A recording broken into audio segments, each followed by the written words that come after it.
Bon dia, titis! Bon dia, tastaolletes!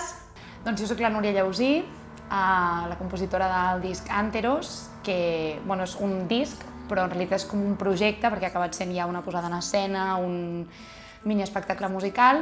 Vaig decidir que la temàtica seria les ruptures, el desamor, i que volia que tingués com una espècie de fil, no tant argumental, sinó temàtic d'un procés de dol. Llavors em vaig basar en les 5 fases no ho vull dir malament, Kubler-Ross, no sé com es diu, igual, que va definir que són la negació, la ràbia, la negociació, la tristesa i l'acceptació, i vaig composar 2 cançons dins de cada temàtica. Llavors el resultat és com aquest procés a través del dol, on cada ruptura estaria situada en una fase. Per què el món de la ruptura?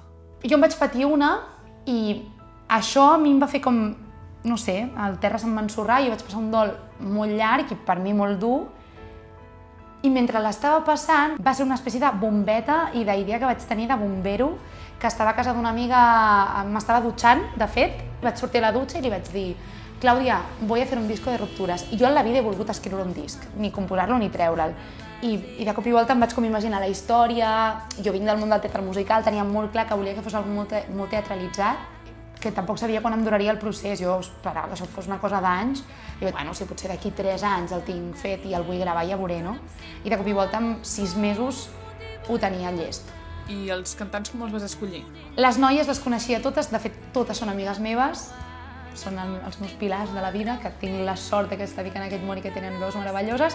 Tenia ganes de fer alguna cosa amb els meus amics, així de fàcil. I molt cursi, però és que volia que fos alguna molt d'amor, i molt tendre, i molt de pell, i molt de costat.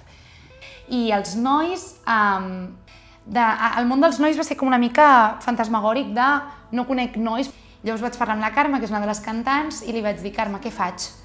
I ella era molt amiga del rock, i llavors jo li vaig preguntar: i l'Eloi, que jo no coneixia de res, li vaig dir: ho faria?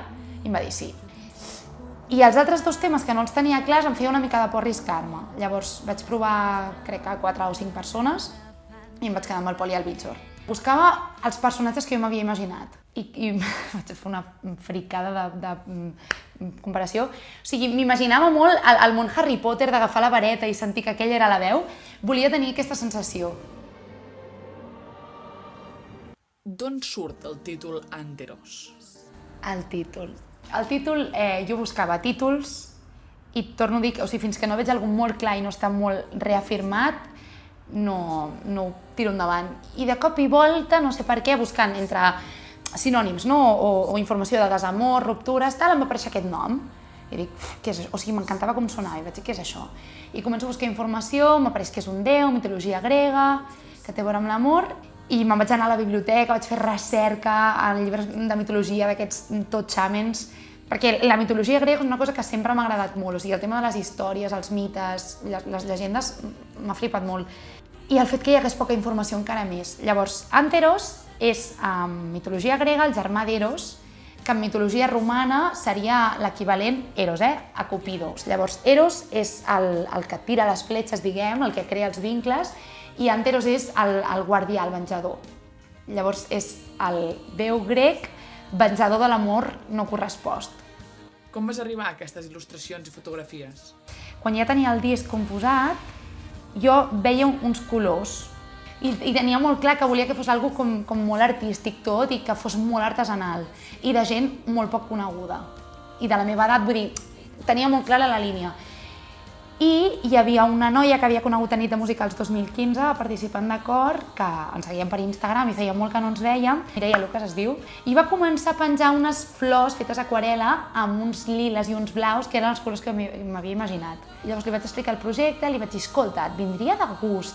I llavors em va dir que sí, se'ns en va començar a anar a la castanya perquè em va començar a fer proves i coses molt guais, i de cop i volta no eren detalls, eren senyores aquarel·les i il·lustracions precioses que ella havia fet pintant mentre escoltava les cançons. I la de les fotos i el disseny gràfic és la Júlia Cortina. Les fotos són una passada, i he de dir gràcies, Júlia Cortina, perquè la persona que és deixada està en moviment i té el rostre borrat, i l'altra persona està congelada. Bueno, la Júlia Cortina és com un seguit de casualitats, tot ens anava portant al mateix camí.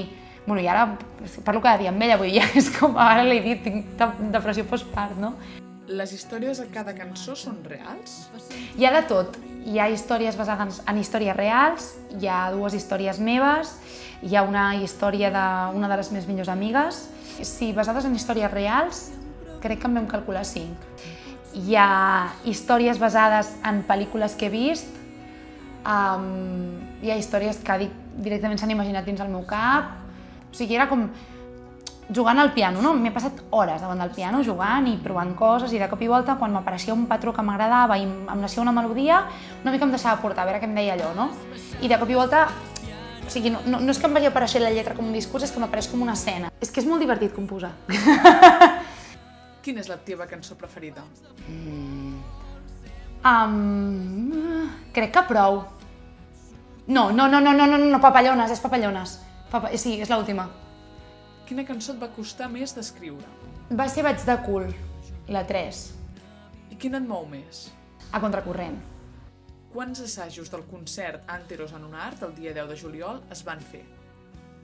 Fer coincidir 8 persones del món del teatre musical és l'aventura més impossible que pots aspirar a la vida. I junts crec que vam coincidir 15 minuts. És a dir, que mai havíeu cantat tots junts. Fins al dia del concert. O sigui, el que vau veure no havia passat mai. Nous projectes de camí? Anteros és una biologia, de fet no és Anteros, és Anteros i Eros, que serà, no sé si següent disc o directament següent espectacle, no sé si l'arribaré a gravar. Suposo que sí, però ara em dic una mica que no. Jo ja estaria a l'estudi gravant una altra cosa perquè tinc una hiperactivitat que no me l'acabo. Llavors, Eros són cançons tot d'amor. I llavors, a part, m'he proposat més cançons per als directes d'Anteros i llavors estoy en ello.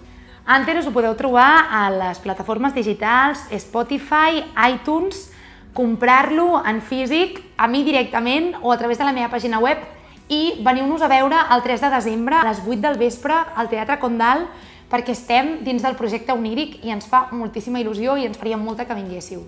Moltes gràcies. Bona nit, titis, bona nit, tastaulletes.